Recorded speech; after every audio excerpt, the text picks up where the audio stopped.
अस्सलाम वालेकुम व्यूवर्स। बहुत सारे मेरे व्यूवर्स को ये परेशानी थी कि यार हमारा जो है सर्दियों में अचानक से बिल जो है नेट मीटरिंग का आना शुरू हो गया और बहुत ज़्यादा बिल आ रहा है। तो हमें इसकी समझ नहीं आ रही कि हमारी प्रोडक्शन भी जो है वो कम हो रही है, लेकिन हमारा उसके मुताबिक इस्तेमाल भी बहुत कम है। कि सर्दी है, सर्दियों में हम बहुत कम लोड इस्तेमाल करते हैं, हमारे एसी पंखे वगैरह बंद हो जाते हैं, लेकिन फिर भी हमें सर्दियों में बिल आना शुरू हो गया, जबकि गर्मियों में हमें बिल नहीं आ रहा था। तो ये क्या हो सकता है और इसकी क्या रीज़न है, ये मैं और उसके बाद वापदा जो है ये हमें किस लिहाज से बिल भेज रहे हैं, बिजली क्यों महंगी हो रही है, क्या हमारे पास बिजली का बहरान है, जबकि हमारे पास तो बिजली वाफर मौजूद है, लेकिन फिर भी बिजली क्यों महंगी हो रही है, इसकी मैं रीज़न आज इस वीडियो में डिस्कस करने वाला हूँ। मेरे चैनल को सब्सक्राइब लाजमी कर लें। तो दोस्तों, जो नेट मीटरिंग का असूल है, इसमें एक तो जब आप नेट मीटरिंग के लिए अप्लाई करते हैं, लेट्स सपोज जिनका सिंगल फेस मीटर था तो उन्होंने नेट मीटरिंग करवाई, सोलर लगवाया, नेट मीटरिंग करवाई, तो एक तो उनका टैरिफ बढ़ गया, यानी कि 5 किलोवाट लोड उन्होंने बढ़ा लिया। ठीक है, तो उसके हिसाब से उनका यूनिट भी महंगा हो गया, टैरिफ महंगा हो गया। ठीक है, अगर किसी का 5 था उसने 7 करवाया या 10 करवाया, तो टैरिफ के हिसाब से पर यूनिट कॉस्ट आपको पड़ती है। ठीक है, तो अभी देखें, ये जब आपने आपके यूनिट जो है वो वापडा की तरफ जा रहे हैं, आप माइनस में है तो आपको बिल नहीं आएगा। ठीक है, बिल्कुल जीरो बिल होगा, नहीं आएगा। लेकिन अगर आप एक यूनिट भी यूज करते हैं वापडा का, तो क्या होगा कि आप पे तमाम जो है वो टैक्सेस लागू हो गए वापडा के, यानी कि जितने भी नेपरा के, वापडा के और गवर्नमेंट के चार्जेस हैं, टैक्सेस हैं, वो सारे आप पे लागू हो जाएंगे। तो आपको एक यूनिट का बिल भी जो है वो 6,000 रुपये आएगा। ठीक है, तो इसी वजह से बहुत सारे लोग परेशान थे कि यार थोड़े से यूनिट चल रहे हैं और हमें बिल जो है वो 8-8, 10-10 हज़ार आ रहा है।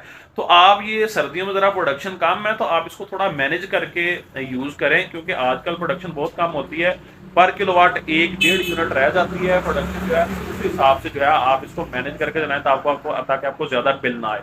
और रही बात बिजली के महंगे होने की, जबकि हमारे पास वाफर मिकदार में बिजली मौजूद है, वाफर मिकदार में बिजली हमारे पास मौजूद है। हमारा बहुत सारी इंडस्ट्री, बहुत सारे हमारे डोमेस्टिक लेवल पे जो लोग हैं वो शिफ्ट हो चुके हैं सोलर पे, लेकिन उसके बाद भी जो है वो हमें बिल बहुत ज्यादा आ रहा है। इसकी क्या रीजन है?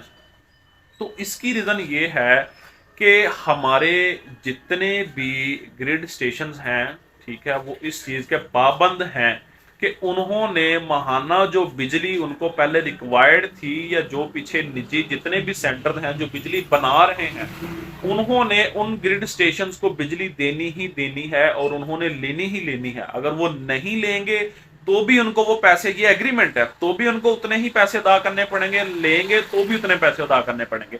अब हमारे ग्रिड स्टेशंस के पास बिजली जो है वो वाफर मिकदार में मौजूद है। ठीक है, अब वो इस्तेमाल नहीं हो रही तो उस हिसाब से बिलिंग इकट्ठी नहीं होती, जिसकी वजह से हमारा वापडा जो है, हमारा जो बिजली वाला खाता है, ये खसारे में जा रहे हैं, क्योंकि जो निजी कंपनीज इलेक्ट्रिसिटी बना रही हैं, बना के इन ग्रिड स्टेशन को बेच रही हैं, उनके साथ मुआयदा ये है कि इन्होंने उनको पैसे देने ही देने हैं, बेशक उनसे बिजली ये लें या ना लें।